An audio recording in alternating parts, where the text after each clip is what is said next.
Laïcité, liberté, littérature. Rien que ça, il y a de quoi faire un colloque de 3 jours, mais nous, on a 1h15.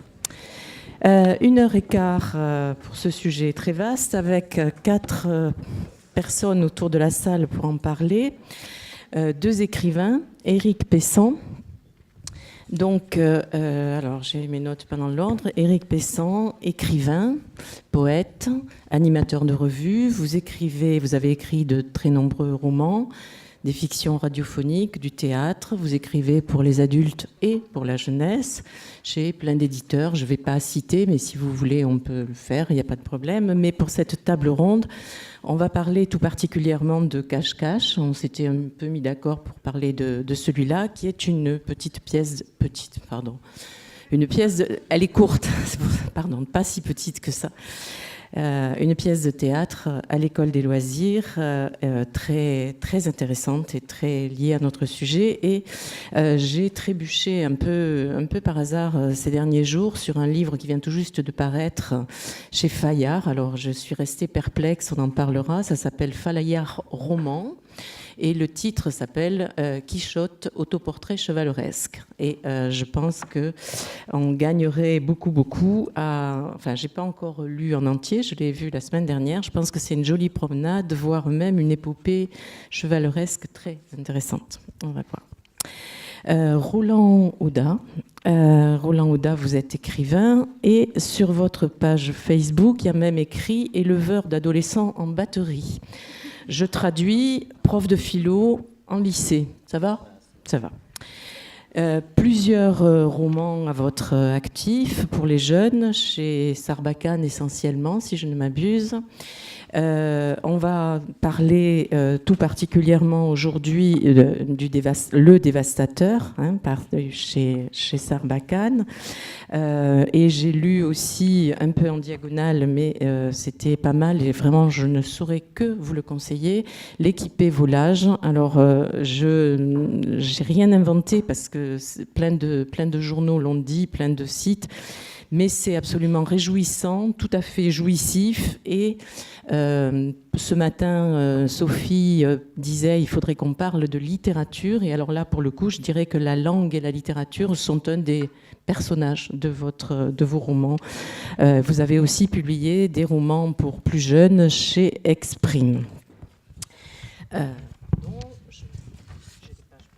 Jean-Philippe Arouvignaud. Alors vous avez une double casquette, enfin on a tous des doubles casquettes, mais pour cette table ronde, vous en avez au moins 2. Vous étiez enseignant dans une vie antérieure, je crois, mais là vous êtes écrivain, vous avez écrit pas mal de livres que nombre d'entre nous et surtout nombre de collégiens et lycéens connaissent. La série des enquêtes au collège, la série des Jean A, Jean B, Jean C, etc., pour l'omelette au sucre, etc. Aujourd'hui, on pourrait parler plus particulièrement pour le sujet qui nous occupe de Mimsy Pocket et les enfants sans nom, publié également chez Gallimard Jeunesse, mais qui est sur un thème peut-être plus grave, plus sérieux. Et l'autre casquette que vous avez, c'est que vous êtes... alors j'ai eu du mal à retrouver les dates, mais vous allez me le dire tout de suite. J'ai vu 1994, vous avez pris la direction de Folio Junior et de Page Blanche. Non, pas exactement. Je suis éditeur chez Gallimard Jeunesse, mais je ne m'occupe pas directement de Folio Junior. Je m'occupe de collections, les collections de création en ado et en adolescent, en junior, mais pas du tout comme responsable. Je fais partie des gens qui choisissent des textes dans ces collections. On ne prête qu'aux riches. Je vous désignais comme directeur éditorial, donc vous êtes responsable quand même éditorial chez Gallimard. Voilà. Oui, et je ne voudrais pas l'oublier. Donc, vous venez de publier un livre pour les grands qui s'appelle « Vous écrivez », point d'interrogation, le roman de l'écriture, publié également chez Gallimard, qu'on pourrait prendre comme un guide pour les jeunes auteurs qui voudraient se lancer dans l'aventure et qui est très intéressant. Et en particulier, je recommande, si vous n'avez pas le temps, mais vous l'avez, tout le chapitre que vous consacrez à la littérature de jeunesse, qui est une excellente introduction à la fois documentée, vous savez d'où vous parlez, et extrêmement réjouissante et enthousiasmante. Karine Leclerc, vous êtes éditrice. Je vous ai connue à Toulouse, je ne sais plus où j'ai ma page vous concernant, je vous ai connue à Toulouse chez Milan. Vous avez fait vos premières armes et puis maintenant vous avez pris la direction en 2006, je me trompe, en nouveau dans les dates? Oui, voilà, des éditions Glénat et de la partie jeunesse chez Glénat, où de nombreuses collections sont publiées. Je garde dans mon cœur alors une place vraiment très grande et très très émotive, émue pour la leçon de pêche. Ça, quand même, ça reste, voilà. Et nous parlerons aujourd'hui plus particulièrement de la collection Moi, avec en particulier Moi, capitaine Paul Watson, pirate des océans, donc qui est ce monsieur qui a, avec d'autres, a inventé Greenpeace, puis est parti de Greenpeace pour inventer d'autres formes d'activisme de défense de la nature. Voilà. Alors, j'ai fini à peu près avec ces pages-là. Je voudrais reprendre. Je suis. Excusez-moi, mais je devrais y arriver. Voilà. Voilà. Alors, en préambule du débat, je dirais que pour moi, et ce préambule sur lequel je vous inviterai à réagir tout de suite après, je dirais que pour moi, la littérature de jeunesse en France, à partir du XXe siècle, Sophie en a parlé ce matin, s'est fondée sur l'évidence implicite de liberté, laïcité. Enfin, c'est des choses qui étaient évidentes, me semble-t-il. La loi de 1905, qui instaure la liberté de conscience et en définit les règles, était posée quand Paul Fauché invente les éditions du Père Castor dans les années 20. Il est complètement imbibé de l'éducation nouvelle dans laquelle ces idées-là sont un truisme quasiment. Donc on n'a pas besoin de l'énoncer, ça fait partie de l'évidence. Et après la Deuxième Guerre mondiale et ses horreurs, les livres pour la jeunesse sont publiés par des gens qui sont des gens engagés et qui sont engagés dans des combats pour la liberté et qui ont à cœur de produire des livres qui, évidemment, sont sous-tendus par ces valeurs. Alors, je ne suis pas en train de dire que tout était pour le mieux dans le meilleur des mondes, certainement pas. On a eu la loi du 16 juillet 1949 sur laquelle on se réinterroge très régulièrement, qui est une loi ambiguë et ambivalente ô combien, sur laquelle moi j'ai fait un contresens pendant des années, pensant que c'était une loi pour la liberté, parce que j'avais envie, j'étais un peu comme Lévy, là, moi j'avais envie de croire ce qui m'arrangeait, mais bon, voilà. Donc cette loi quand même qui mériterait d'être réinterrogée sérieusement une bonne fois pour toutes, on a eu ça. Et on a eu aussi dans les années 80 des attaques monstrueuses, violentes, venues de l'extrême droite, contre les livres pour ados et pour jeunes gens qui étaient publiés entre autres par l'École des loisirs. On a eu ce torchon de Madame Manceau qui s'appelait « Écrit pour nuire » et qui vilipendait la liberté trop grande qui était donnée aux ados à travers les lectures qu'on publiait. Bon. Donc tout n'est pas parfait. Et on a eu des quantités de journées de réflexion. Et aujourd'hui encore, on a bien vu que les débats étaient traversés par la question de la censure et de l'autocensure et de la liberté des auteurs. Néanmoins, il me semble quand même que ces idées-là étaient sous-jacentes. Si on se pose la question aujourd'hui dans les termes où on se la pose comme c'est écrit là, c'est que la société a changé, c'est que notre idée de la démocratie, liberté, égalité, fraternité, notre idée de la laïcité est réinterrogée régulièrement. Martine, dans ses questionnements un peu incisifs, posait quand même aussi ces questions-là, me semble-t-il. Et on peut se demander, donc, pour en venir à vous, qui êtes le cœur de nos débats, comment aujourd'hui la littérature jeunesse rend compte de ces interrogations, comment elle les prend en compte ou pas. Est-ce que vous avez les uns et les autres ces idées-là en tête quand vous écrivez ou pas? Voilà. Donc, Éric voulait bien commencer, enfin, peu importe, mais voilà. Pas du tout. C'est-à-dire que je ne me pose pas la question de savoir si je vais rentrer dans un cadre illégal, enfreindre un cadre légal, comment je vais pouvoir contourner une loi, etc. J'ai envie d'écrire une histoire, j'écris une histoire. Voilà. Et ensuite, j'ai beaucoup de chance, je rencontre des éditeurs qui veulent publier ces histoires-là. Je crois que c'est assez simple. Bon, évidemment, j'ai conscience de savoir d'où j'écris, d'où je suis. Je suis dans un pays où cette liberté peut s'exprimer très, très facilement.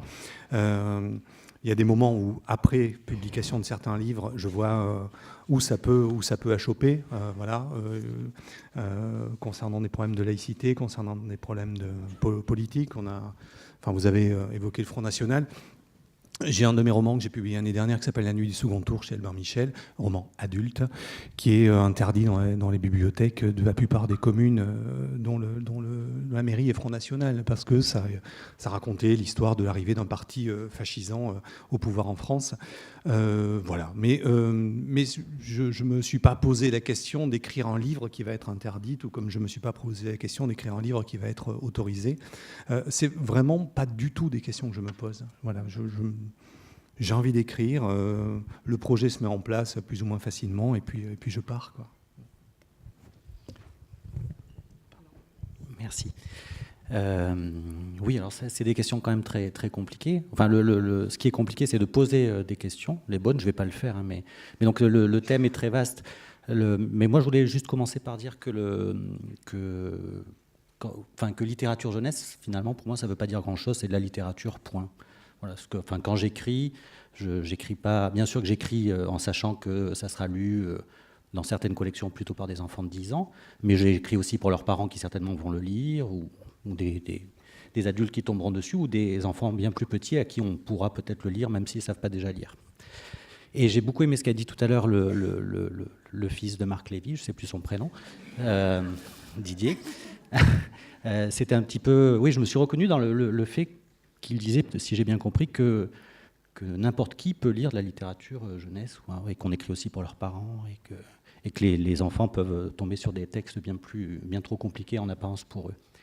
Donc après avoir dit ça, je ne pense pas que la littérature, donc en général, ait le devoir de parler de certains thèmes, parce qu'aujourd'hui, ça serait plus urgent que hier.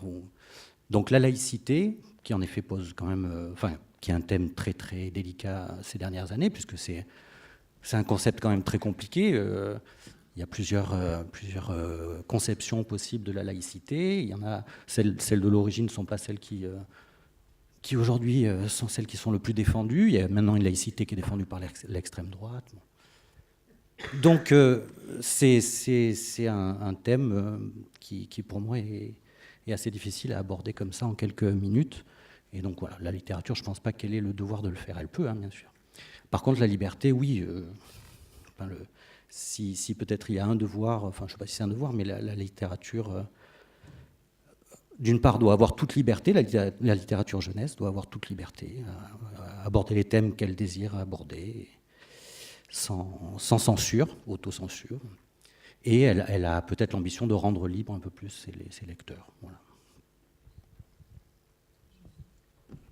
Je partage tout à fait l'avis de mes camarades qui sont là. Moi, quand j'écris une histoire, je ne pense pas une seconde à que cette histoire prenne en charge une notion ou une autre. Je n'ai pas l'impression d'être chargé de délivrer des messages, mais j'ai surtout d'abord envie de raconter une histoire dont je sens qu'elle est là. Je ne sais pas ce qu'elle va être, je ne sais pas ce qu'il y aura à la page 20. Je sens que dans ce début, dans cette situation, dans ce personnage, il y a quelque chose qui tient d'une espèce comme de cité enfouie. Je gratte du sable, il y a une pierre qui ne ressemble pas à une pierre, mais qui pourrait être un tisson de poterie, il y a un truc dessous. Et je vais aller gratter jusqu'à trouver cette histoire et découvrir ce qu'elle raconte à la fin, sans savoir ce qu'elle transporte, ce qu'elle véhicule sur le plan des valeurs ou des notions. Ça ne m'intéresse pas dans un premier temps. Je suis comme une espèce d'archéologue là, de mon propre imaginaire que j'ai envie de transmettre à d'autres. Mais il faut dire que mon parcours de lecteur, lorsque j'étais enfant, compte tenu de ce que j'ai entendu tout à l'heure, ça ressemble à un casier judiciaire. Mes premiers albums, Martine. Mes premiers livres, vrais livres, oui, le Club des 5, le Clan des 7, et j'allais dire avec passion. Et j'ai basculé de cet univers-là dans Bob Moran, qui est quand même une littérature extrêmement machiste, etc. Je revendique franchement le droit d'avoir fait des lectures de ce type. Elles m'ont construit, elles m'ont emmené vers la lecture, vers la littérature. Et j'avais besoin, sans doute, et Didier en parlait très bien, j'avais besoin sans doute, faute d'avoir bon goût, faute d'avoir déjà un esprit bien fait, j'avais besoin d'en passer par ces mauvaises lectures. Et elles ont construit, je crois, un vrai lecteur. Je suis boulimique de livres et je ne suis pas resté cantonné à ce type de littérature-là. Donc, par pitié, bibliothécaires et étudiants bibliothécaires, ne virez pas de vos bibliothèques tous ces livres-là. Peut-être aujourd'hui ont-ils pris un gros coup de vieux, sans doute. Sans doute était-il totalement inutile aussi d'en refaire des éditions dans lesquelles on a voulu les mettre au goût du jour, etc. Il n'empêche qu'ils ont créé des générations de lecteurs et des générations d'écrivains aussi. Donc, moi, j'ai l'impression que peut-être parce que dans ces livres-là dont on parle, ce qu'on entendait surtout, c'était la voix de l'adulte. Ces livres pour les enfants de ma génération, de mon époque, c'était des livres qui étaient sans arrêt portés par la voix d'un adulte. C'était des livres qui avaient une volonté édifiante. Dans ces livres-là, il n'y avait absolument pas de référence à une réalité sociale. Ce n'était pas possible. Il y avait zéro ambiguïté concernant la sexualité, à part Claude, qui était un garçon manqué, mais en même temps une fille, mais il ne se passe rien entre Claude et les autres, malheureusement. Et en plus, moi, j'étais amoureux d'Annie, qui est quand même très, très con-con, donc je vous avoue tout. Toute cette littérature, donc il y avait une volonté, et je le sentais quand on me l'offrait, quand ma grand-mère m'offrait des bouquins, je savais que c'était des livres, vous savez, comme les jeux éducatifs. Alors on dit jeux, on est super content, éducatif. Oh. Mes grands-parents m'offraient toujours des bouquins dans lesquels il y avait cette espèce de prétention édifiante. Donc peut-être de ce fait-là, moi, quand j'écris une histoire, j'ai qu'une envie, c'est de partir dans l'imaginaire, j'ai envie de partir dans quelque chose qui ne ressemble pas au monde. Et certainement, à l'intérieur de ces histoires-là, le monde revient, et je parle sans doute du monde qui m'entoure, parce que je ne suis pas non plus sur une île déserte, je vis dans la société et le temps qui est le mien. Mais j'ai toujours eu une sorte de détestation des livres à thème ou des livres à sujet pour moi. Il y en a d'excellents chez les autres, mais pour moi, je ne sais pas faire et ça ne m'intéresse pas. Karine.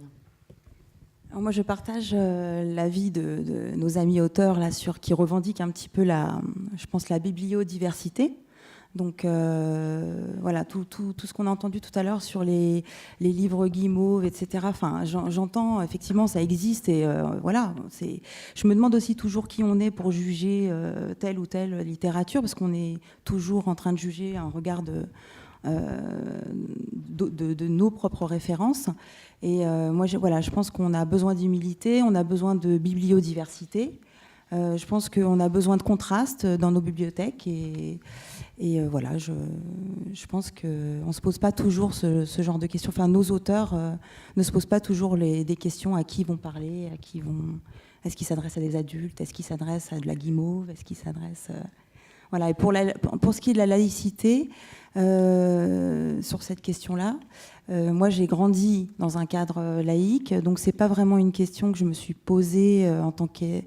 j'ai eu à me la poser en tant qu'éditrice, parce qu'en tant qu'éditeur jeunesse, on a une responsabilité, mais ça ne définit pas, à proprement parler, ma ligne éditoriale. Voilà, donc c'est pas, comme on disait avec Françoise, c'est pas vraiment un sujet éditorial, quoi. Alors vous êtes bien gentil de dire que j'ai tort, mais quand même, vous publiez, ou vous éditez, ou vous écrivez des livres qui ne sont pas définis par leur sujet, j'entends bien. Vous ne vous êtes pas dit, je vais me lever ce matin et écrire un livre sur la laïcité, sur la liberté, ça j'ai bien compris. Nous avons tous bien compris. Néanmoins, les livres que vous écrivez, je répète ce que j'ai déjà dit, de toute façon je ne peux que répéter ce que j'ai déjà dit, implicitement quand même, c'est un peu de ça que vous voulez parler. Jean-Philippe, vous voulez nous parler de Nimsi Pocket ? Parce que quand même, Nimsi Pocket, c'est une ado qui est prise dans un monde hostile et il faut bien qu'elle s'en sorte, et elle s'en sort avec des armes qui sont quand même les armes de la liberté, non ? C'est vrai qu'à travers les livres, nécessairement, passent des choses qu'on découvre après, quand on a terminé un livre. Mais Nimsi Pocket, c'est un livre que j'ai écrit alors que j'étais en train de travailler sur une série très autobiographique qui me contraignait par bien des égards, puisque à la fois je parlais du monde réel, puisque c'est ce que j'avais vécu dans mon enfance, je parlais d'une époque qui était passée. J'étais coincé là-dedans et j'avais envie d'une sorte de grande bouffée d'air. Donc j'ai raconté une histoire, vraiment une grande aventure romanesque dans un pays imaginaire, avec des personnages imaginaires, dans lequel je laissais entrer du fantastique. Enfin, j'ouvrais les portes. Bon. Et je me suis aperçu à la fin que cette histoire parlait en fait très exactement aussi, malgré moi, de choses qui étaient en train de se dérouler dans l'actualité, dans le poste que j'avais éteint pour pouvoir me plonger dans mon livre. Dans Nimsi Pocket, il est question d'enfants qu'on rafle dans les rues, il est question de nomades qu'on empêche de circuler, il est question d'un personnage qui, pour prendre le pouvoir, adopte la défroque de la religion, etc. Mais tout ça m'est apparu après. Effectivement, ce livre que je voulais totalement libre de son époque, une espèce de grand roman russe ou dickensien d'aventure, se trouvait en fait travaillé par des questions qui étaient celles que je vivais en tant qu'individu dans ce moment-là. Éric Pesson, c'est pareil. Si on parle de... voilà, non mais... Si on parle de Cache-Cache, c'est une courte et non pas petite pièce de théâtre dans laquelle on rentre quasi immédiatement. On ne sait pas où ça a lieu, mais ça peut avoir lieu n'importe où, très près de nous, bientôt. Et on a un groupe d'ados qui se cachent de tout, et se cachent d'eux-mêmes aussi un peu, enfin, et parce que on a flanqué tellement de caméras de surveillance à droite et à gauche et partout et dessus et dessous, qu'ils en sont à essayer de longer les murs pour essayer de ne pas être vus, puisque exister encore un peu, c'est ne pas être vu. Je sais pas, mais quand même, si ça n'a pas à voir avec la liberté, vous allez me dire avec quoi ça a à voir. Oui, mais bon, je vais refaire une réponse un tout petit peu plus longue à la question liminaire. Ce que je veux, en fait, quand j'écris, tout ce que j'écris, que ce soit pour adultes, jeunesse, etc., le théâtre, ça se passe ici et maintenant, c'est-à-dire ça se passe dans le monde dans lequel moi je vis, et je pars systématiquement de la personne que je suis, quoi, voilà, ou que j'ai été. Mes romans ados présentent des adolescents qui sont plus ou moins mal dans leur peau, comme j'ai été un adolescent plus ou moins mal dans sa peau. Et puis mes romans adultes ont souvent un narrateur qui est dans sa quarantaine et vaguement dépressif, comme je peux l'être. Voilà. Donc je pars de ce que je suis et je pars des questions qu'évidemment le monde me pose. À la base de Cache-Cache, donc c'est une pièce qui a été publiée en 2015, écrite en 2014. Je partais d'interrogations sur la surveillance, tout ce qui était plus ou moins à l'époque en termes de prototypes de surveillance qu'on voyait apparaître ça et là aux États-Unis, ces idées d'avoir des logiciels qui pourraient se coupler aux caméras de surveillance dans les rues avec de la reconnaissance faciale qui permettrait de dire que tel individu était à telle rue à 18h55, tout ça, voilà, tout ça me questionne en termes de non pas de sujet de livre, mais vis-à-vis de ma liberté à moi. Et puis à un moment, forcément, ça vient à partir du moment où quelque chose me questionne un peu vivement, sur lequel je m'arrête, il y a de grandes chances que ça vienne nourrir un projet de livre, voilà, tout simplement. Et à cette époque-là, j'ai beaucoup commencé à lire de choses sur la surveillance, sur cette espèce de géolocalisation à laquelle on participe tous joyeusement en ayant un smartphone dans nos poches, même si on se veut ardent défenseur des libertés individuelles. Voilà, tout ça m'interrogeait. Il se trouve que c'est une pièce qui a changé un peu de statut parce qu'on est rentré en état d'urgence depuis que je l'ai publié, qu'une partie des choses qui étaient un peu expérimentales, où c'était aux États-Unis, chez les méchants, eh bien maintenant on a droit à ça en France. En plus, le dénoncer, brusquement, je me suis retrouvé en accusation de ça, parce que ça veut dire quoi? Si on dénonce cette surveillance, on est pour le terrorisme. Voilà, parce que... dans les débats, souvent, on est gentil ou méchant, et puis il n'y a pas beaucoup de dégradés entre les deux. Voilà. Et puis, petite anecdote, le réel va beaucoup plus vite que vous. C'est-à-dire, je cherchais un nom pour cette espèce de métalogiciel qui surveille tout le monde et qui fige tout le monde, etc. Et j'ai puisé ça dans la mythologie, j'ai appelé ça la Gorgone. Hein. C'était parfait, voilà, elle vous voit, elle vous fige. Et il y a quelques années, donc après l'écriture de cette pièce, j'ai appris que le projet de la NSA, vous savez, le moindre SMS que vous envoyez, le message privé sur Messenger, le Snap qui est censé disparaître au bout de 10 secondes, il est stocké quelque part aux États-Unis dans un super ordinateur enfoui, refroidi par de l'azote liquide. Eh bien, la NSA n'est pas du tout littérale. Ils ont appelé ce projet de collecte des données à l'échelle mondiale le Project Gorgon. Voilà, mais ça, je l'ai appris après avoir écrit ma pièce. Bon, voilà, je me suis senti bafoué dans ma liberté individuelle. Voilà. Ben voilà, c'était nettement plus long et plus circonstancié. Roland Oda, c'est pareil, quoi. Enfin, moi, je veux bien que vous ne vous donniez pas un sujet, mais quand même, le dévastateur, bon, tout le monde connaît le début, il est tellement beau que je ne peux pas résister, tant pis. Hein. Je m'appelle Diego, j'ai 12 ans, je vis dans la rue et je t'emmerde. Et je disais, la langue fait partie vraiment de l'invention et c'est un personnage à part entière, mais moi, je pense quand même que ce roman, c'est un roman sur la liberté, sur la mixité, sur, voilà, sur l'envie de vivre dans un monde qui n'est pas fermé, malgré tout, non? Oui, non, mais je ne crois pas qu'on vous ait contredit, non, par rapport à votre introduction. Il ne faut pas le prendre mal. Hein. Non, et je suis d'accord avec ce que disait Eric au début, c'est que, enfin, je vais le dire d'une autre manière, peut-être que je me trompe, mais un roman, de fait, il parle du monde, et dans le monde, il se pose des questions qui concernent la laïcité, la liberté, il y a des problèmes moraux, éthiques, en fait des choses que l'école, le collège, le lycée pourraient traiter de manière abstraite, c'est pas une injure, hein, l'abstraction, et que la littérature traitera, elle, de manière concrète. Donc en effet, de fait, il peut y avoir là, dans ce roman-là, même si c'est une sorte de dystopie, donc ça pourrait être classé dans la science-fiction. Il y a des enfants qui vivent dans la rue et pour moi le modèle c'était tout simplement c'était des enfants d'Amérique latine que j'ai vus à 10-12 ans vivre en effet dans la rue, mendier, vivre soit seul la nuit en groupe, soit être recueillis par des associations qui les poussaient d'ailleurs à travailler le jour. Le travail pour les enfants en Amérique latine n'est pas, enfin je fais une petite, mais il n'est pas nécessairement conçu comme quelque chose de nécessairement mauvais par des associations qui veillent sur les enfants, parce que c'est aussi un des seuls moyens un travail qu'ils puissent faire sans être exploité bien sûr par des adultes, mais c'est un des seuls moyens pour ces enfants-là de sortir de pas de leur misère matérielle, mais misère morale et de la perdition dans laquelle ils sont. Bon, bref. Mais donc voilà, il est certain qu'on va traiter de cela dans les romans. Mais comme ça a été dit aussi, sans message, sans faire des romans à clé, parce que enfin, en tant que lecteur, je vois il y a peu de lecteurs qui ont envie qu'on leur fasse la leçon. Donc, enfin, nous, en tant que lecteurs, je ne pense pas qu'on ait envie de ça, donc on ne va pas, en tant qu'auteur, livrer des leçons.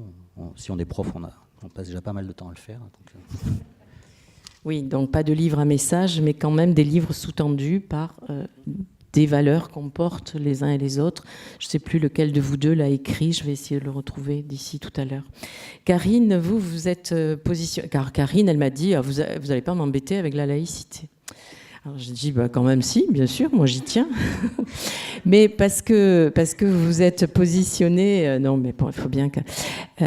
parce que vous vous êtes positionné, vous, sur pour parler plus particulièrement de cette collection, sur l'idée de la liberté qu'on peut laisser aux enfants, et qu'en tant qu'éditrice, vous revendiquez, qu'ils n'abandonnent jamais leurs rêves. Enfin, c'est cet aspect-là que peut-être... Enfin, je vous laisse libre de parler de ce que vous voulez, mais il me semblait que c'était... Oui, la notion de liberté, pour le coup, moi je l'assume totalement, cette thématique, parce que pour la collection La Moi, que j'ai développée, elle est sous-tendue à plusieurs niveaux. D'une part, il y a ma liberté d'éditrice, qui avait envie de sortir des sentiers battus, qui a pris un petit peu un risque éditorial en allant sur un genre hybride, puisqu'on n'en a pas trop parlé aujourd'hui, mais c'est vrai qu'aujourd'hui l'édition c'est un petit peu diversifié avec des genres qui se croisent. Il y a beaucoup d'hybridation, donc on n'est plus... le documentaire maintenant est illustré comme un album illustré, parfois. On a du fanfiction, tous les genres sont un petit peu en train de s'hybrider.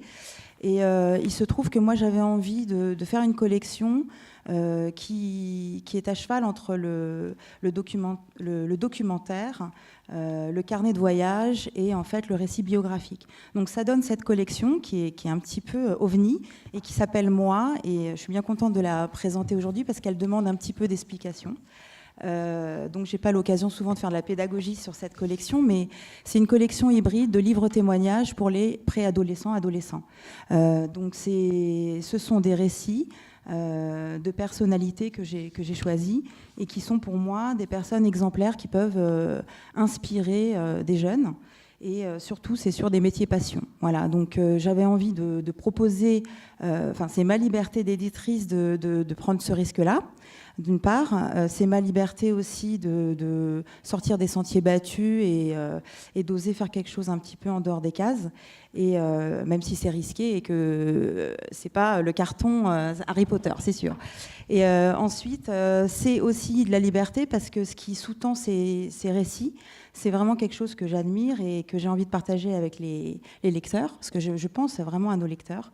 Et c'est de proposer à des ados des horizons positifs, un espace de représentation positif avec le fait de pouvoir s'autoriser, d'être passionné et de réaliser son rêve. Voilà, donc c'est concret, c'est le récit de personnalités qui, on le sait, les passions des individus naissent souvent entre 8 et 12 ans. Il y a des passions qui émergent, une passion pour la danse, une passion pour l'équitation, une passion... Et il y a des personnes que ces passions quittent. Et les personnes qu'on a dans cette collection, ce sont des personnes que les passions n'ont jamais quittées. Donc à 8 ans, ils sont tombés dedans, tous les auteurs, entre 8 et 12 ans, ils ont eu quelque chose il y a eu un déclic, ils ont eu une passion et ils se sont accrochés à cette passion, mais jusqu'à aujourd'hui. Et moi, je trouve ça assez formidable parce que c'était pas forcément prédestiné. Voilà, qu'est-ce que c'est qu'un explorateur aujourd'hui ? Il n'y a pas d'école pour être explorateur, grand explorateur, aventurier. Et donc là, on a Christian Clot, explorateur, qui explique que son petit village en Suisse était trop petit pour lui et il avait besoin rapidement, c'était vraiment, comment on appelle ça, dans ses tripes, d'explorer. Et aujourd'hui, il aide à cartographier la Patagonie en kayak. Donc c'est quand même assez formidable. Et puis Paul Watson, qui est effectivement, comme l'a dit Françoise, un des fondateurs de Greenpeace. J'ai eu la chance de le rencontrer et c'est quelqu'un qui, à 8 ans, a décidé de consacrer sa vie à sauver les animaux.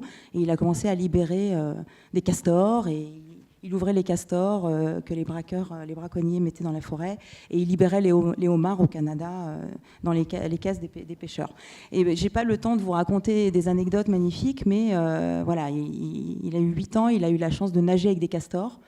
Et à force de les regarder, chaque jour, il s'est mis près du lac, il est rentré petit à petit dans l'eau. Chaque jour, il s'est approché des castors, d'une famille de castors. Et un jour, il explique que les castors l'ont laissé rentrer dans leur maison. Au centre du lac, il y avait la maison des castors, comme un tipi en bois.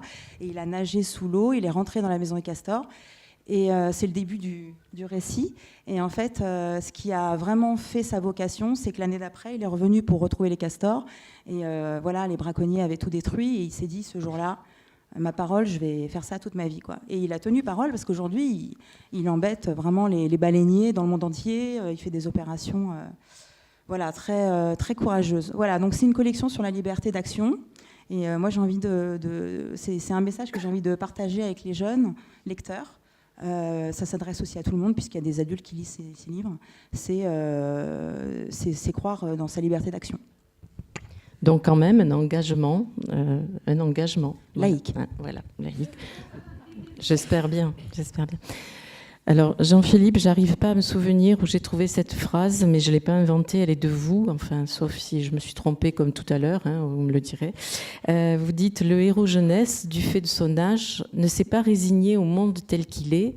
Sa faculté de révolte est entière et il sert de révélateur à toute l'injustice de la société. » C'est quand même, alors je crois que c'est là que vous l'avez écrit, il me semble, dans Vous écrivez. Et donc, peut-être pas dans tous vos livres, mais quand même, il me semble que ça aussi, c'est quelque chose que vous avez envie de dire. Le jeune lecteur, et donc, par voie de conséquence, puisque vous écrivez aussi pour la jeunesse, pas seulement, les héros de vos livres, ils ont leur révolte qui est restée pleine et entière.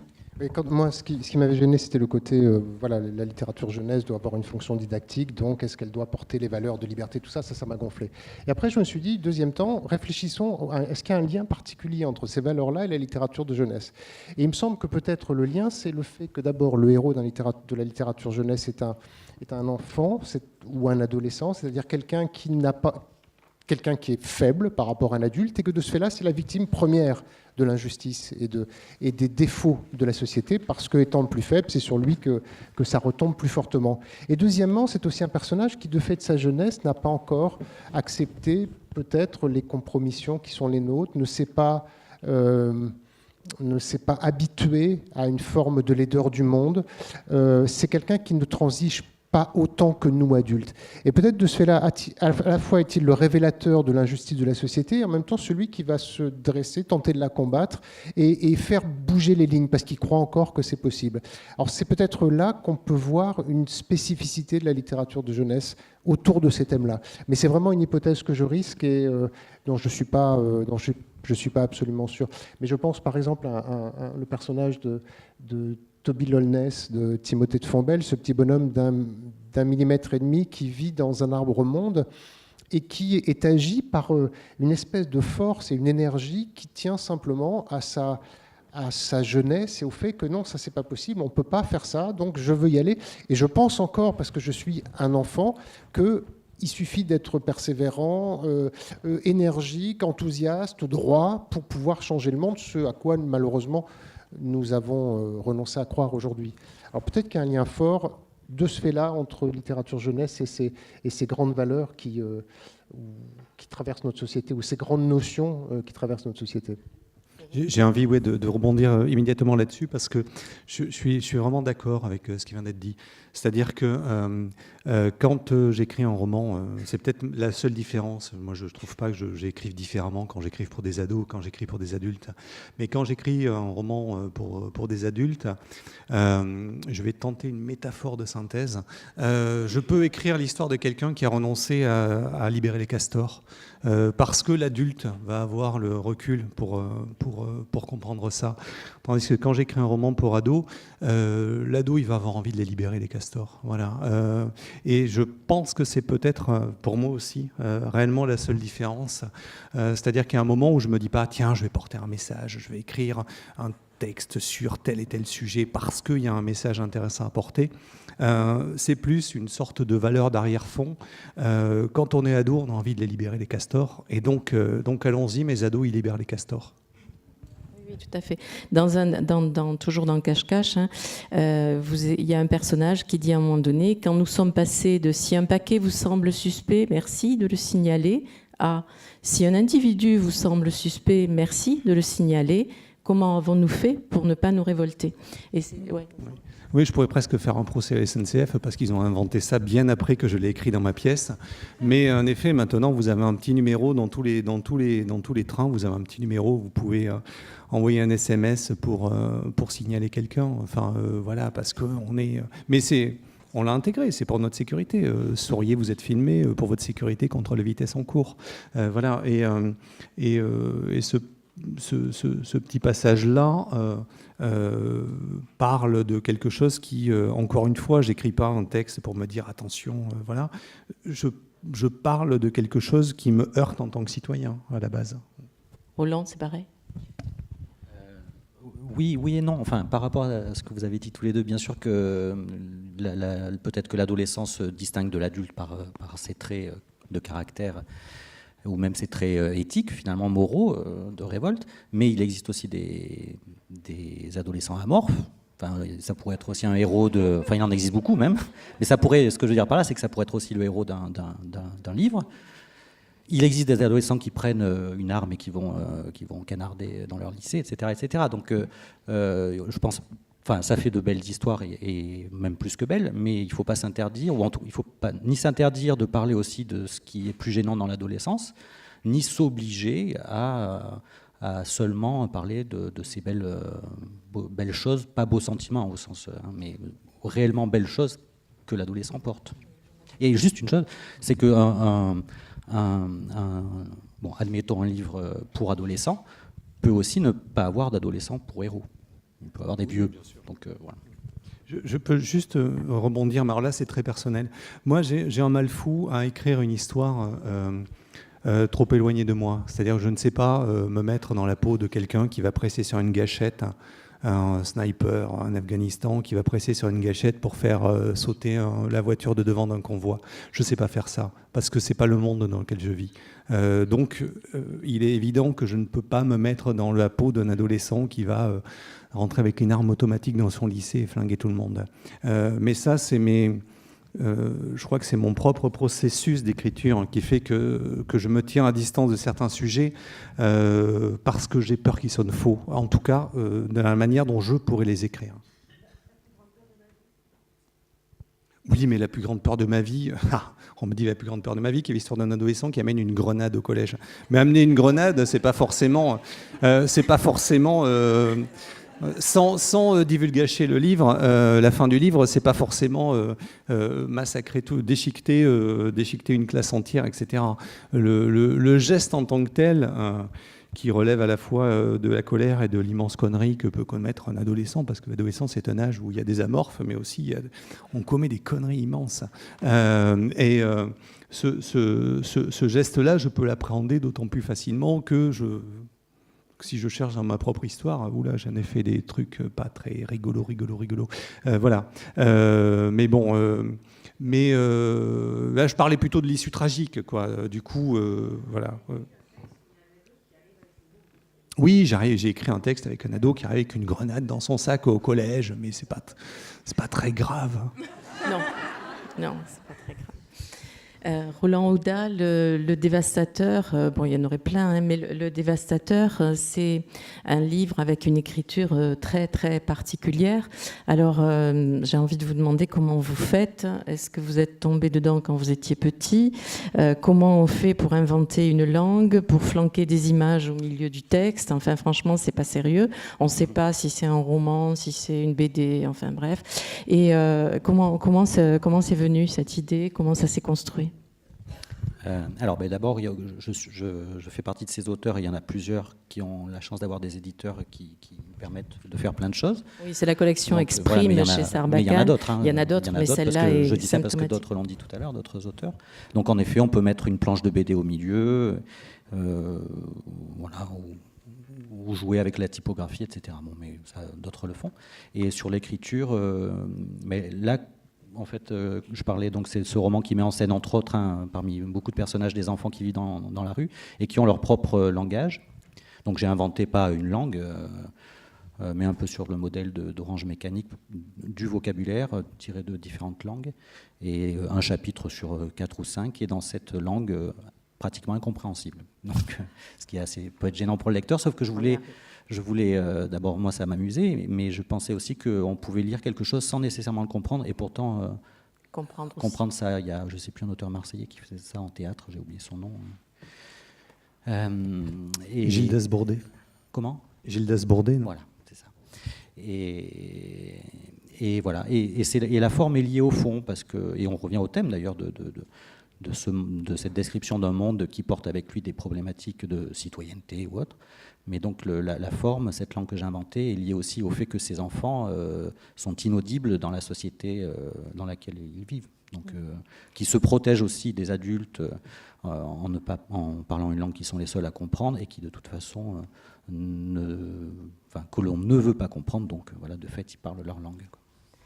La forme, précisément, Jean-Philippe, vous avez écrit essentiellement des romans, je vais dire avec plein de guillemets, de forme classique. Donc Nimsi Pocket et Magnus Million sont un peu plus dans le genre fantastique. S'il faut donner des étiquettes, c'est pas le but de ma question. C'est plutôt, est-ce que c'est une forme qui vous convient pour exprimer ce que vous avez exprimé, ou bien est-ce que vous en avez essayé d'autres et que vous êtes revenu, enfin, pourquoi cette forme-là tout particulièrement? Moi, je crois que je suis un vieux classique. J'aime écrire comme ça, et j'ai l'impression que mon envie par rapport à l'écriture, ça n'a jamais été d'innover, ça n'a jamais été d'inventer des formes, ça a toujours été finalement de réécrire les livres de ma bibliothèque intérieure. En fait, je m'aperçois que tous mes livres, en fait, sont pleins d'échos de cette bibliothèque idéale qui s'est constituée au fur et à mesure de ma vie. Bibliothèque est celle d'un lecteur passionné, mais en même temps, on sait bien que quand on lit, on est un petit peu prisonnier de l'autre, de celui qui a écrit. Et donc, si moi, je pouvais réécrire en toute liberté, me replonger en toute liberté en tant qu'auteur dans cet univers-là, qu'est-ce que j'écrirais? Et voilà, et ça marche un peu comme ça. Donc, ça passe par effectivement une forme très, très classique, et comme le disait Eric tout à l'heure, je crois qu'on ne peut écrire que les livres que l'on sait faire et que les livres qui vous correspondent. Et quand j'écris une histoire, franchement, je ne pense jamais à aucun lecteur. J'écris l'histoire que j'ai envie d'écrire, et la pensée du lecteur, elle arrive après. Elle n'est pas destinée... On évoquait ça avec Didier aussi tout à l'heure, sur l'âge. Je pense jamais, et c'est un des premiers conseils que je donne à quelqu'un qui veut écrire de la littérature jeunesse, ne pensez surtout pas à l'âge de vos lecteurs. Pensez à ce que vous avez envie de raconter, et le livre se fera de lui-même, posera un ton, posera un lectorat possible. L'éditeur vous aidera à le trouver, parce que lui sent mieux que vous dans quelle tranche d'âge ça peut s'inscrire, mais ne pensez surtout pas à ça, sinon on se freine, on projette en face de soi une espèce de stéréotype du lecteur de 8 ans, du lecteur de 10 ans, du lecteur de 15 ans. Il faut écrire les livres qu'on a envie d'écrire, et ce ton, on le trouvera si on arrive à les écrire à une certaine hauteur d'enfance ou à une certaine hauteur d'adolescence. Éric, vous avez par contre opté pour plusieurs formes d'écriture. Ça se fait comment? Ça se décide comment? La poésie, le roman, le théâtre? Ça se décide en amont. En fait, à la base, moi, je voulais devenir écrivain. Je voulais pas devenir. Alors, j'ai d'abord publié des romans, c'était très bien. Ensuite, j'ai fait du théâtre. On m'a dit, ah là là, vous êtes romancier, pourquoi vous vous intéressez au théâtre? Et ainsi de suite. Après, j'ai publié de la poésie, j'ai publié des textes jeunesse. Ce qui m'intéresse, c'est l'écriture. Je lis autant de romans que de pièces de théâtre, que de poèmes. Enfin voilà, tout ça m'intéresse. Et puis les formes, je trouve que c'est génial quand elles s'offrent une très grande liberté, elles peuvent s'hybrider les unes les autres. Dans La plus grande peur de ma vie, pour parler de l'histoire où il y a une grenade. Ils sont les narrateurs, c'est un groupe de quatre ados. L'un est le narrateur, il vient de découvrir les calligrammes d'Apollinaire, et donc il joue comme ça. Et puis évidemment dans le texte, j'ai inséré des calligrammes. Dans ce livre qui vient juste de paraître, qui est mon tout dernier roman, donc qui s'appelle Quichotte, autoportrait chevaleresque, je mêle à peu près toutes les formes. Il y a des chapitres qui sont des poèmes, il y a des chapitres où j'ai eu envie de ne faire parler que Quichotte et Panza, et donc on a Quichotte 2 points, une réplique, Panza 2 points, une réplique. D'une manière générale, je ne mets jamais de dialogue dans les romans, jamais, aucun, que ce soit en littérature jeunesse ou en littérature adulte. Si j'ai envie d'écrire du dialogue, je vais vers le théâtre. Mais on est dans une époque aussi où les formes peuvent s'hybrider, elles gagnent énormément de choses. Je crois que j'ai quasiment jamais écrit une pièce de théâtre qui soit avec les fameuses unités de temps, de lieu, d'action, etc. Par contre, ça, inséré dans un roman, vous faites démarrer un roman dans un train à l'arrêt et le roman va durer les 2 heures que ce train soit arrêté parce qu'il vient de rouler sur quelqu'un. C'est un roman que j'ai écrit il y a quelques années. Je trouve ça formidable, du coup, cette unité de temps, de lieu, d'action injectée dans l'univers romanesque. Je crois que moi j'ai soif de forme, justement, et chaque fois que je commence un texte, le travail le plus long, peut-être, il n'est pas tant sur le message que je voudrais porter, etc., mais il est sur qui parle, d'où ça parle, comment va se structurer la narration, quel ton je vais employer, quelle forme je vais employer. Pour moi, c'est vraiment central, quoi. Enfin, tout ça, c'est la cuisine de l'auteur, hein. Ça se voit plus une fois que le livre est publié, si tout va bien. Mais ce sont vraiment, pour moi, des questions centrales. Là, dans l'écriture du Quichotte, pour moi, donc, j'ai réécrit Don Quichotte. C'était une joie de pouvoir tout se permettre. J'avais une carte blanche des éditeurs. Je pouvais mettre un poème, je pouvais aller vers le théâtre. À un moment, j'ai rajouté une photo. Je pouvais rajouter une photo si je voulais. Si j'avais voulu dessiner dedans, j'aurais pu dessiner dedans. Et là, c'est une vraie liberté, oui, justement. Revenons à la liberté. Mais on ne va pas refaire le débat d'avant. Il y a énormément de liberté dans le paysage éditorial français, hein. Là, c'est une vraie liberté. Et je suis extrêmement heureux de publier chez des éditeurs, donc la Fayard, l'École des loisirs, qui permettent cette liberté-là, vraiment. Et qui sont loin d'être les seuls, heureusement. Oui, non, je ne pensais pas à la liberté de publier, mais à celle d'écrire selon la forme qui vous convient le mieux. C'était plutôt dans ce sens-là. Et après, je vais juste finir. Il y a des choses très, très contingentes, hein. Ça, c'est 3 ans de boulot. Ça fait 3 ans que je me trimballe Don Quichotte. Alors, j'ai pas fait que ça, mais ça fait 3 ans que je me trimballe Don Quichotte. Ça, dans la forêt d'Hokkaido, c'est un été très calme. J'avais 2 mois devant moi. Je pouvais vraiment me plonger dans l'écriture. Mais je savais que dès le mois de septembre, j'allais repartir sur les routes, j'allais avoir des ateliers, etc. Donc, parfois, il y a la vie quotidienne aussi qui définit des temporalités d'écriture, qui fait que j'ai le temps d'écrire un poème aujourd'hui ou j'ai le temps de commencer une épopée de 450 pages, quoi. Voilà, aussi. Karine, vous avez donc choisi pour cette collection la forme du documentaire, mais un documentaire qui est plus un récit. Donc il y a des grandes pages de texte et puis des illustrations. Je pense que celui-ci a été traduit. Non. C'est gentil. Celui-ci a été traduit. Les autres, vous les avez commandés ou bien est-ce qu'on vous les a apportés? Comment ça s'est passé? Et comment avez-vous travaillé la littérature, enfin l'aspect littéraire du texte avec les auteurs? Alors effectivement, le Paul Watson, il a été traduit parce qu'il est canadien, mais c'était un texte inédit. En fait, c'est un récit qui est toujours à la première personne. Tous les auteurs sont des auteurs pour qui c'était la première fois qu'ils écrivaient pour la jeunesse, on va dire. Et c'était intéressant comme expérience d'écriture parce qu'ils étaient mus par la volonté de transmission. Vraiment, c'est ça qui les a motivés dans cette collection par rapport au lectorat et notamment Paul Watson qui est hyper impliqué pour la sauvegarde des océans. Il était vraiment hyper motivé par le fait de transmettre et d'aller au plus direct, au plus frontal. Donc voilà, ça lui tenait à cœur d'écrire pour ce lectorat-là. Donc il s'y est collé. Et, au niveau de l'exigence de l'écriture, moi j'ai laissé une grande liberté à chaque auteur.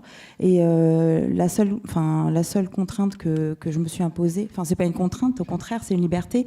J'essaye vraiment toujours de jamais niveler vers le bas le niveau de langage. Effectivement, on a parlé toute la journée là de l'intelligence de nos lecteurs, de la confiance qu'on doit leur faire. Et moi, c'est vraiment quelque chose qui m'a toujours accompagnée dans mon métier d'éditeur, de ne pas niveler vers le bas, de ne pas avoir peur d'écrire dans une langue soutenue. Voilà. Donc, c'est des textes qui sont denses, mais qui sont aussi empreints de sincérité. Voilà. Et tout à l'heure, je ne sais plus qui disait que, je crois que c'est le fils de Lévy, qui disait que chaque livre trouve son public, enfin chaque œuvre trouvera son public. Moi, je pense que chaque œuvre sincère, publiée avec sincérité, a de plus grandes chances de trouver son public. Voilà, quel que soit le genre. Je crois beaucoup à cette sincérité de l'auteur, et notamment dans des ouvrages comme ça, qui sont non pas des documentaires, mais des livres témoignages. Roland, vous avez pour ce livre-là et puis pour aussi l'équipe Évolage d'une certaine manière, enfin surtout pour le dévastateur, utiliser la dystopie. J'ai le sentiment, enfin comme ça un peu vague, que quand même la dystopie c'est vachement bien, c'est pas nouveau, hein, depuis Dante, vous diriez vous peut-être, depuis 1984, etc. On sait que la dystopie c'est très pratique pour parler des sujets qui nous préoccupent et de la violence qui nous est faite parfois. Est-ce que c'est volontaire ou c'est venu comme ça ? Alors oui, mais c'est pas qu'une dystopie, c'est aussi un thriller. Et en général, oui, ce qui est volontaire, c'est qu'à chacun de mes romans, je décide de passer à un nouveau genre. Enfin, là, je suis en train de terminer un roman fantastique, et donc j'aime bien me mettre en danger en me lançant dans un genre que je connais pas nécessairement, enfin en tant qu'écrivain. Mais j'aime bien encore en tordre les codes aussi, donc, et aussi entremêler des genres entre eux, puisque l'équipe Évolage, c'est une uchronie surtout. Voilà. Mais pour ce qui est de ce que certains, même amicalement, ont appelé des sous-genres à un moment donné, science-fiction, polar, etc., ou littérature de l'imaginaire aussi, plus généralement, sans le polar, c'est vrai qu'ils permettent de prendre une certaine distance par rapport à ce monde, mais ça parle toujours du même monde finalement. Donc il y a toujours les mêmes problèmes, il y a toujours les mêmes drames, mais peut-être avec plus de distance qui permet à l'auteur, l'écrivain et au lecteur peut-être de prendre les choses plus tranquillement. Enfin, je ne sais pas, le dévastateur, parce que c'est une dystopie, enfin, qui se passe dans un futur proche, ou indéterminé, dans un lieu lui aussi indéterminé, ça me permet de développer une certaine forme de violence. Enfin, il y a des actes très violents dans le roman, mais un peu à la Tarantino, c'est-à-dire qu'ils sont censés être pris avec distance. Mais si j'avais fait un roman réaliste, je ne me serais pas permis de découper un homme en petits morceaux, quoi. Voilà, là je me suis permis. Il y a du cinéma. Alors, juste pour continuer sur ce roman, qui est un grand roman, il y a du cinéma, il y a de l'humour, il y a plein de références politiques. Enfin, je voudrais pas dire, mais quand même, les noms des gens, moi je me suis dit, le Komsomol, là, tiens, le revoilà, celui-là. Oui, mais ça c'était lié au fait que j'avais pris des mots de russe, mais aussi d'autres langues. Mais oui, alors il y a beaucoup de références, même peut-être trop, parce que dans Le Dévastateur, j'ai pastiché beaucoup de scènes de cinéma, plus ou moins célèbres, sans le dire. Donc certains lecteurs les reconnaissaient, d'autres les reconnaissaient pas, mais comprenaient que c'était des pastiches et donc ils étaient gênés par ça, et d'autres, ce qui était vraiment ma volonté, ne s'en rendaient même pas compte. Voilà. Mais donc oui, j'aime beaucoup jouer avec les références. Oui. Est-ce qu'il y a des choses que vous auriez voulu dire et que je ne vous ai pas permis de dire ? Il y en a plein, sans doute. Ouais. Jean-Philippe, alors j'arrive plus à le trouver. Les héros des livres, alors vous parlez de Roald Dahl, de Monleva, Malika Ferjouk, et vous pourriez en citer bien d'autres. Leurs héros n'aspirent pas à devenir des grandes personnes, ils veulent exister comme enfants, situation inconfortable, d'une richesse et d'une complexité narrative inépuisable. On est au cœur de la littérature, là, et vos romans sont portés par des enfants qui sont riches de toutes ces valeurs, de toute cette curiosité. J'espère, oui. J'espère, je ne crois pas que ce soit une loi générale, mais j'exprime, moi, ce qui m'importe dans les livres jeunesse, c'est de retrouver cet enfant que je suis encore, je crois, et qui n'a pas dépassé 14 ans, je pense. Je me sens vraiment encore 8-12 ans quand je me pense enfant. J'ai jamais pu écrire pour des adolescents, ni des livres qui ont été publiés pour des adolescents plutôt. Soit je suis dans ce moment-là de la préadolescence, soit j'écris pour les adultes, j'écris en tant qu'adulte, mais je ne trouve pas l'autre lieu. Parce que cet autre lieu, peut-être, c'est un lieu que j'ai fui en tant que personne pour aller me réfugier dans les livres. Que c'est un moment qui n'est pas celui que j'ai préféré dans mon existence. C'était quoi déjà la question ? C'était juste rebondir sur cette phrase que vous aviez écrite, mais ça va très bien. Ça me va. Voilà, les héros n'aspirent pas à devenir des grands. Oui, ce qui me frappait, c'est que dans les livres que j'aimais quand j'étais enfant, les héros, c'était toujours des adultes en devenir. Et moi, quand j'étais enfant, on me considérait comme un adulte en devenir. On était toujours une espèce de vision téléologique de l'enfance. Tu fais ça pour être ça. Et j'ai l'impression que dans la littérature jeunesse aujourd'hui, les héros sont des héros qui vivent en tant qu'enfants ou en tant qu'adolescents, que l'on considère comme tels et non pas comme en marche vers quelque chose. Et de ce fait-là, effectivement, je trouve que ça offre des ressources formidables en termes de narration, mais on est aussi dans une plus grande proximité avec ce que sont les personnages. Ils sont plus justes, ils sont plus vrais qu'ils n'ont pu l'être dans une autre forme de littérature plus antérieure. Oui, comme j'ai l'esprit très confus, je ne sais plus lequel d'entre vous ou laquelle d'entre vous m'a dit, en fait, quand on écrit, on essaie de faire s'incarner des personnages qui portent plein de choses, dont, entre autres, tout ce dont on a parlé. Et on a réussi quand réellement ils existent, quoi, qu'ils ont une véritable existence entre eux. Comme j'ai l'impression d'être passée à côté de beaucoup de choses, j'espère que le public qui est dans la salle va nous réconcilier avec ce qu'on a oublié. Donc, si vous avez des questions, surtout, à moins que l'un de vous... non.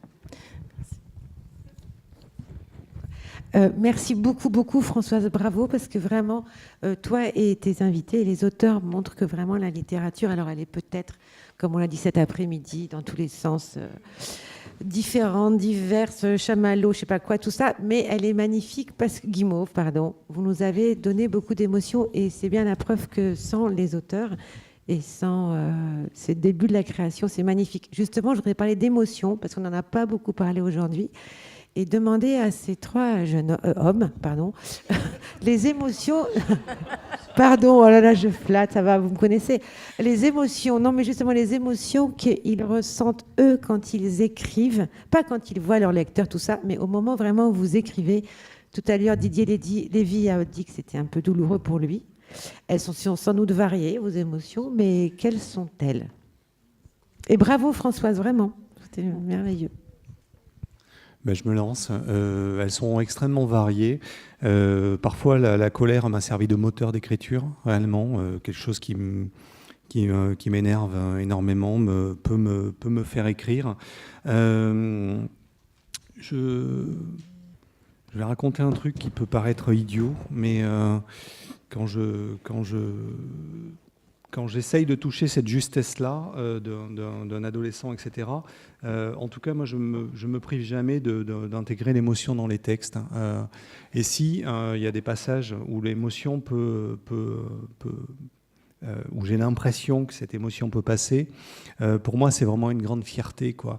Je me souviens, quand j'étais jeune et que je voulais écrire, il y avait une espèce de mot d'ordre qui était voté par le 25e bureau du bureau politique. C'était pas de pathos. Voilà. Sauf que dans la vie, on a du pathos. Dans la vie, il y a des choses qui nous font pleurer. Dans la vie, il y a des choses qui nous font rire. Et j'essaye de garder ça au maximum intact. Quand j'écrivais j'ai vraiment l'impression d'être un auteur en promo. Quand j'écrivais cet excellent livre, à un moment j'ai pleuré. Et enfin, ça paraît complètement idiot et même totalement immodeste de ma part de le dire là à cette table, mais je trouvais qu'il y avait quelque chose d'une justesse qui passe sur un gamin qui fait un coloriage d'un album à colorier de Don Quichotte. Il y a quelque chose qui m'a fait pleurer pendant l'écriture et je me suis dit, ce chapitre-là, je vais déplacer, du coup, il était vers la moitié. J'ai fini le livre dessus. Et il est devenu le chapitre final du Quichotte, en espérant que cette émotion-là soit contagieuse. Moi, j'écris dans la joie, par exemple. Enfin, je peux écrire des histoires terribles de dépressifs qui ont 48 ans maintenant, mais c'est une joie d'écrire, et j'espère que cette joie, elle transite dans les livres, vraiment. Moi, je dirais à peu près la même chose, c'est-à-dire que ce que je recherche quand j'écris, c'est vraiment l'émotion d'être auprès de mes personnages, d'être dans des situations qui me touchent, soit qui m'amusent, soit qui me bouleversent. Il y a des moments où c'est difficile parce qu'on a l'impression d'être comme un scaphandrier qui, parce qu'il a mal gonflé, il a trop gonflé son gilet, n'arrive pas à descendre. Donc on est en surface de son texte, on est en surface de la situation, on patauge là-dedans sans y rentrer. Puis à d'autres moments, on a l'impression, ça y est, on descend vers le grand bleu. Et là, c'est juste le pied absolu, quoi. C'est une sorte de drogue dure parce qu'on est complètement dans la scène, avec les personnages. On pleure parfois, on rit. Je pense qu'être le conjoint d'un romancier, c'est parfois étonnant parce qu'il est derrière son ordinateur et il ricane tout seul ou il pleure à chaudes larmes sur son clavier. C'est un peu étrange, mais moi, c'est ça qui m'intéresse quand j'écris. C'est pas me battre avec les mots, c'est pas le rapport à la littérature ou tout ça. Ça, je m'en fous complètement. Ce qui me plaît, c'est descendre en profondeur avec mes personnages et me donner des vies que je n'aurais jamais par incompétence, puis parce qu'on n'en a pas tant que ça qui nous sont donnés au début. Et voilà, et enrichir ma vie de tous ces moments-là, c'est quelque chose qui... Quand j'ai fini un livre, je suis super content, je vais pouvoir enfin faire autre chose, faire tout ce que j'ai pas eu le temps de faire pendant que j'écris. Puis à un moment donné, bizarrement, j'ai pas de sujet, j'ai pas d'histoire, j'ai pas de personnage, mais il faut que je revienne à cet état-là. Et l'envie d'écrire va revenir par ce besoin d'être plongé dans cet univers imaginaire, qui est à la fois imaginaire, bien sûr, que j'ai envie de voir différent de ma vraie vie, mais en même temps dont je sens qu'il a une réalité, que les personnages dont je parle, ils sont pas réels, mais ils ont une vérité. Et tant qu'ils n'ont pas cette vérité-là, ils ne m'intéressent pas, il faut que j'approche de cette vérité-là pour être bien avec eux. Oui, j'aurais du mal à le dire mieux, hein, parce que c'est ça. Mais enfin, il y a deux choses, je pense, dans la question. Il y a l'émotion du fait d'écrire. Enfin, notre outil, c'est la langue, et puis il faut savoir le manier, et il faut se battre avec. Et là moi, j'ai pas un rapport de joie à ça. C'est plutôt difficile. Enfin, c'est même une douleur, une souffrance. Et heureusement, il y a des moments où la plume, enfin, on appelle ça l'inspiration, sans savoir ce que c'est, mais où la plume se laisse aller. Et là c'est le pied. Donc il y a ça. Et après, ce que tu dis, et oui, ça parle vraiment. Enfin, je le dis autrement, mais je crois que c'est la même chose. C'est quand on a construit un monde et qu'enfin, en général, ça n'arrive pas tout de suite, bien entendu. Peut-être, je sais pas, au milieu du roman, ce monde nous engloutit et on n'en est plus vraiment l'auteur. Enfin, on sent qu'on est porté par ce monde, que les personnages finissent par prendre des décisions eux-mêmes. Et là, oui, c'est difficile pour les conjoints, en effet. Mais c'est vrai qu'on se laisse submerger, et ça, c'est une vraie drôle d'impression, ouais, d'émotion.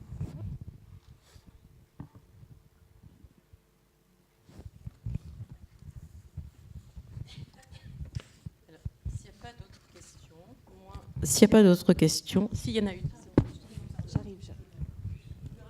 J'arrive, pardon. On a parlé beaucoup de liberté et je voulais parler un tout petit peu de laïcité puisque j'ai pendant quelques années dirigé les éditions Milan, créées à Toulouse dans les années 80, pour qu'existe en France une presse laïque pour les enfants. Donc maintenant on est en 2017, c'est un débat qui paraît complètement dépassé. Mais il faut quand même se dire que dans les années 80, il n'y avait que Bayard, Bayard, Fleurus, avec des magazines qui étaient donc teintés de chrétienté, on va dire, parce que quand même, chrétienté ouverte. Et donc, je voulais raconter, en 2003, donc je dirigeais Milan, on est racheté par Bayard. Ça a fait un séisme, faut quand même le dire. Il y a des journalistes qui ont quitté leur poste, parce qu'ils ne voulaient pas travailler pour un éditeur catholique. Et moi, directrice éditoriale, c'était pas tellement notre sujet, on ne publiait jamais d'histoire chrétienne et rien. Mais un jour, je reçois un coup de fil d'un des membres du directoire, qui me dit, dis donc, Justine, vous avez prévu un livre là, dans le programme BD, là, ça s'appelle Dieu qui pue, Dieu qui pète et autres petites histoires africaines. T'es sûr que c'est le bon titre? Et j'ai pas eu beaucoup d'expérience sur ce sujet-là, mais c'était intéressant de raconter celle-là. Et moi, j'ai défendu mon éditeur BD en disant oui, c'est vraiment le bon titre, c'est des histoires africaines, il faut absolument garder ce titre, c'est le choix de l'auteur, etc. Et ce titre a été publié... ce livre a été publié sous ce titre, pour dire que même un groupe qui est quand même dirigé à 100% par la congrégation des Assomptionnistes, Bayard, peut publier un livre avec un titre quand même un petit peu choquant pour les gens qui vont à l'église, et que ce débat n'est plus, mais ça ne fait pas très longtemps que ce débat n'est plus. Voilà, je voulais juste rappeler ça, une petite anecdote, mais dans les années 70, c'était un vrai débat de savoir s'il y avait des livres laïques pour les enfants. Aujourd'hui, c'est complètement acquis. Et c'est vraiment une grande joie de pouvoir le dire. J'ai juste envie de rebondir, c'est super. Ce débat n'est plus. Voilà, faisons gaffe, hein, faisons attention. Voilà. On est dans un pays, on a une immense liberté. On peut quasiment tout faire. Le seul truc qu'on peut alors, de temps en temps, on peut énerver une vague association parce qu'on a écrit tel truc à tel moment. Ils vont vous sortir un truc de la page 158, etc. Voilà, ça, c'est des choses qui arrivent. En se baladant aussi, en fonction des publics que l'on peut croiser, moi, je me balade pas mal. J'avais eu cette joie là, avec ce livre-là qui raconte l'histoire d'une fugue d'une adolescente, roman adulte de 15 ans, fugue d'une adolescente. J'étais nominé sur plusieurs prix de lecteur de lycéens, lycée professionnel et apprenti. Les questions que l'on reçoit en centre-ville ne sont pas les mêmes que celles que l'on reçoit en lycée de banlieue. On nous dit, mais la fille, à un moment, elle se masturbe, vous êtes pédophile pour écrire ça, monsieur. Voilà, c'est des questions, voilà, faut toujours garder ça en tête. Et ce que vous avez dit, je voulais juste rebondir là-dessus. C'est super. Et gardons à l'esprit qu'on est à nouveau dans un pays de liberté et que cette liberté, elle ne va pas de soi. Voilà, elle doit se... quand on voit des opéras où il ne faut plus que Carmen meure à la fin parce que s'il y a une violence faite aux femmes, je pense qu'on peut faire... Alors c'est en Italie, tout va bien, c'est pas chez nous. Mais faisons attention, voilà, à conserver cette liberté. Bon, donc je vais conclure avec un bout de votre texte Quichotte autoportrait. Écrire un livre est un travail, le publier est une chance et une joie. Et c'est sur ce dernier mot que je souhaite m'arrêter, joie. La littérature ne devrait jamais perdre la joie de vue. Ainsi, elle pourrait venir enrichir nos quotidiens de ce que la société peine si souvent à nous offrir. Merci de votre attention.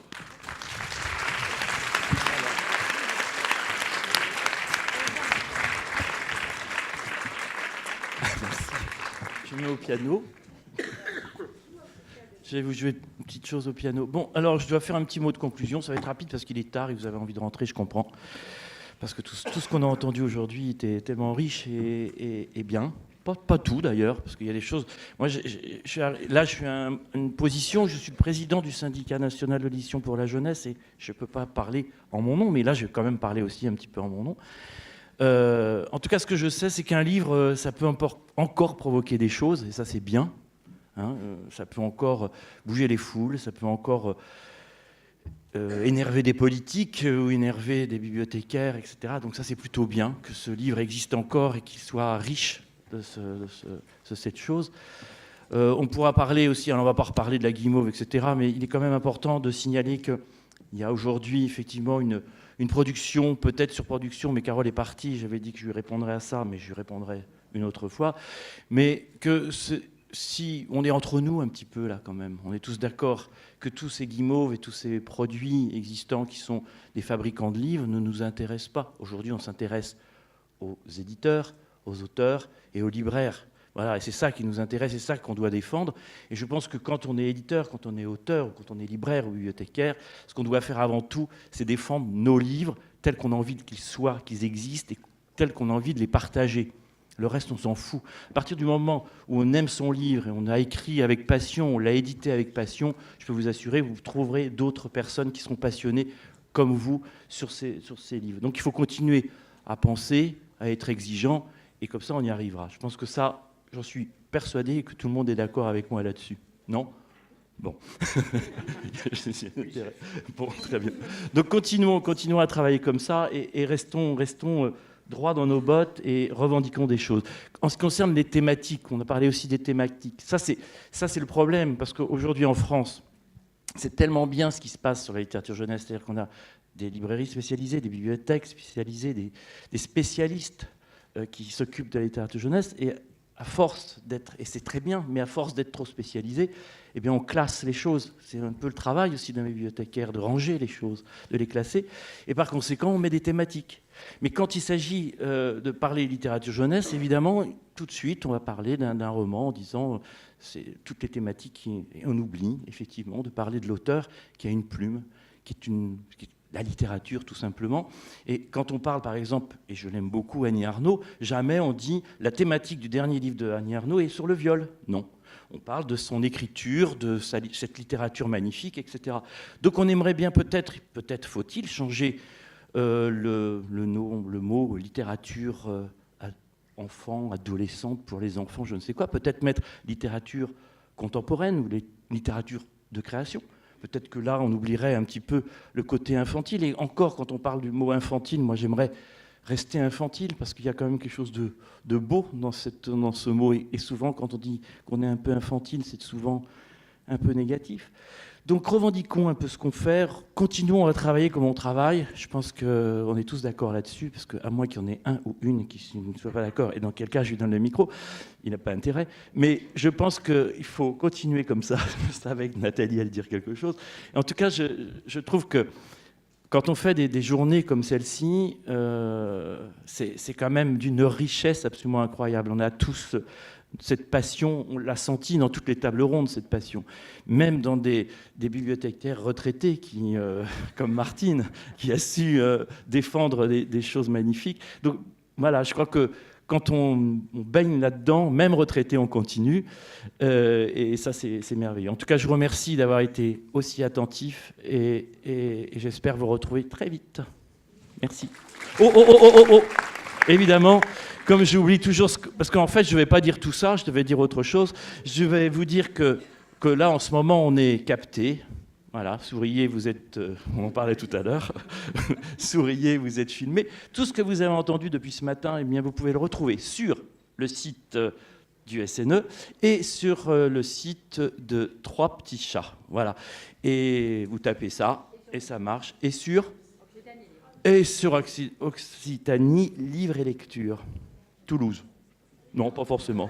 Ah, mais non! Je vais me faire lyncher. Bon, enfin, voilà. Et même, c'est sous-titré en occitan, d'ailleurs, sur ce votre site, je crois. Merci.